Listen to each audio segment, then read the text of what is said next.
নমস্কার, আমি মৌসুমী। আপনাদেরকে আমাদের চ্যানেল মনোরম মুহূর্তে আরও একবার স্বাগত জানাই। আশা করছি আপনারা সকলে ভালো আছেন এবং সুস্থ আছেন। তো আজকে আমাদের গন্তব্য হচ্ছে গ্রামের বাড়ি। তো এখানে কালী ঠাকুরের সামনে, কালীমার সামনে আমরা বেশ কিছুক্ষণ দাঁড়িয়েছিলাম। আর পাশেই ছিল বজরংবলীর মন্দির, মানে অঞ্জনিয়ার মন্দির। তো ওখানেতে আমরা দাঁড়িয়েছিলাম। আর এখানে মিষ্টি ফিষ্টি সমস্ত কিছু মা আর বাবাই দুজন মিলে কিনে নিয়ে চলে এসেছিল। গ্রামের বাড়ি যাওয়া হচ্ছে বহুদিন পর। আর গ্রামের বাড়ি গেলেই না আমার মনটা ভীষণ ভালো হয়ে ওঠে, আমি বলতে পারবো না কেন।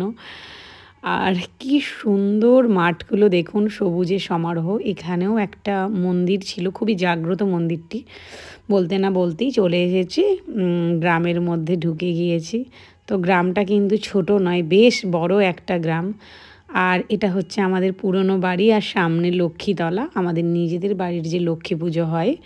এখানে ছোট কাকিমাকে প্রণাম করছিল। তো আস্তে আস্তে ছোট কাকিমার সাথে দেখা হয়ে রাস্তায় মেজো জেঠুর সাথেও দেখা হয়ে গেল। বাড়ির উদ্দেশ্যে রওনা দিচ্ছি। আর এই দেখুন আমাদের গরুগুলো। আর এটা তো চেঙ্গিস খাঁ ছিল, পুচকুটার নাম। আমাদের বেশ কয়েকটাই কিন্তু গরু রয়েছে। একটা বাছুরকে দেখালাম, আর একটা বাছুরকে এই মুহূর্তে দেখতে পাচ্ছিলাম না। আর এই বাড়িটাতেই আমাদের ছোটোবেলা কেটেছে।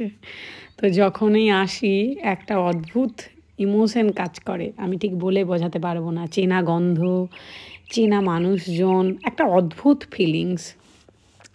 তো গ্রাম বলতে সঠিক অর্থে গ্রাম বলা যায় না, মানে যথেষ্টই উন্নত গ্রাম, বেশ জনবসতি।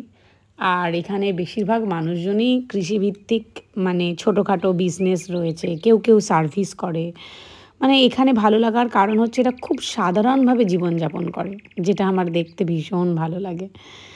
আর আসতে না আসতেই খাবার তোড়জোড় শুরু হয়ে গেছে। তো এখানেতে বসেছিলাম বেশ কিছুক্ষণ। জেঠু গিয়েছিল বাজারে গরম গরম সিঙাড়া আর গরম গরম রসগোল্লা আনতে। তো সেগুলোই এরপর খেতে বসেছি। দেখলাম সবার খাওয়ার আগেই বুনির অলরেডি কমপ্লিট। তো এখানে গরম সিঙাড়া আর গরম রসগোল্লা খাওয়া চলছিল। আর এখানে জেঠিমা, কাকিমা, বড় জেঠিমা সকলে মিলে লুচি করছিল। কি দারুণ না লুচিগুলো ফুলেছে। তো আস্তে আস্তে লুচি ছাকা হচ্ছিল। বিকেলের মেনু এত কিছু, সিঙ্গারা, মিষ্টি, মেঘদি ডিম সেদ্ধ করেছিল। আমি কিন্তু আমার মেজো জেঠিমা, সেজো জেঠিমাকে মেঘদি আর সেইদি বলি। তো অনেকেই আমাকে এই কোশ্চেনটা আগেও করেছে যে দিদি কেন বলি। আসলে ছোটোবেলায় মা বলতো, তো সেটা বলে বলে অভ্যেস হয়ে গিয়েছে। আর আমাদেরও ভালো লাগে। এটা হচ্ছে ছোট্ট শালি, আমাদেরই একটা ছোট বোন, কাকিমার মেয়ে। আর এখানেতে মাংস অলরেডি প্রায় হয়েই এসেছে। জেঠু এখানে করছিল এটা। আমাদের বাড়িতে এরকম কোনো ব্যাপার নেই, একজন না পারলে অন্যজন তাকে হেল্প করে। আর আমার এটা বেশ ভালোও লাগে। আমার মনে হয় কথাতেই আছে না, সবে মিলে করি কাজ, হারি জিতি নাহি লাজ। তো এটাও এরকমই একটা ব্যাপার। কি দারুণ কালারটা এসেছে না।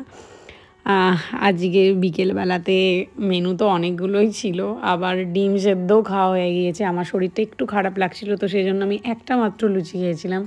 কিন্তু বনির এসব কোনো ব্যাপার নেই, বুঝলেন। বনি ঠিক নিজের মতন করে ব্যাপারটা চালিয়েই যাচ্ছিল। ওর এরকম কোনো জিনিসে না নেই। আমার কিন্তু বেশ ভালোই লাগে। এখানে একটু কষা মাংসও তোলা হয়েছিল খাবার জন্য। আসলে না, দুঃখ পেলে না, সেই দুঃখগুলো কোনো দিন পুষে রাখতে নেই, সেগুলোকে উড়িয়ে দিতে হয়। ভালোভাবে বাঁচতে হয়, হাসতে হয়। আসলে কি বলুন তো, কোনো মানুষ যদি ভেতরে মনে মনে দুঃখ পুষে রাখে না, তাহলে আমার মনে হয় সে কাঁদতে ভুলে যায়, পাথর হয়ে যায়, অনুভূতিগুলোও মরে যায় আস্তে আস্তে। তো জীবনে কখনো দুঃখ পাবেন না, অল টাইম চিল থাকবেন, মানে সব সময় হাসি খুশি থাকবেন। এই যে আমরা এত সুন্দর একটা দিন কাটাতে পারছি, আমার মনে হয় ভগবানের অসীম কৃপা যে আজকে এই সুন্দর দিনটা কাটাচ্ছি। তো প্রতিটা দিনের জন্য খুশি থাকবেন, ভালো থাকবেন। তো এখানে আমরা সকলে মিলে মজা করছি, আনন্দ করছি। আসলে আমাদের ফ্যামিলিটাই এরকম, মানে আমরা মুহূর্তে বাঁচতে বেশি ভালোবাসি, প্রতি মুহূর্তে যেন নতুন করে আমরা বাঁচি। তো যাক, একটা সুন্দর দিন বলতে বলতে কেটে গেল। আর এখানেও আমাদের টোটোর জেঠু চলে এসেছিলো আমাদেরকে নিয়ে আসবে বলে। তো যাক, বাড়ি ফিরছি। এখানে তো জামাইবাবু শালির মধ্যে খুনসুটি চলছে তো চলছেই, বাবাই আবার বুনিকে পূজা ভাই বলে ডাকে। তো যাক, বাড়ি ফিরছি, দেখা হবে পরের আরও একটি ব্লগে। ততক্ষণ পর্যন্ত আপনারা সকলে ভালো থাকুন এবং সুস্থ থাকুন। দেখা হবে পরের আরও একটি ব্লগে।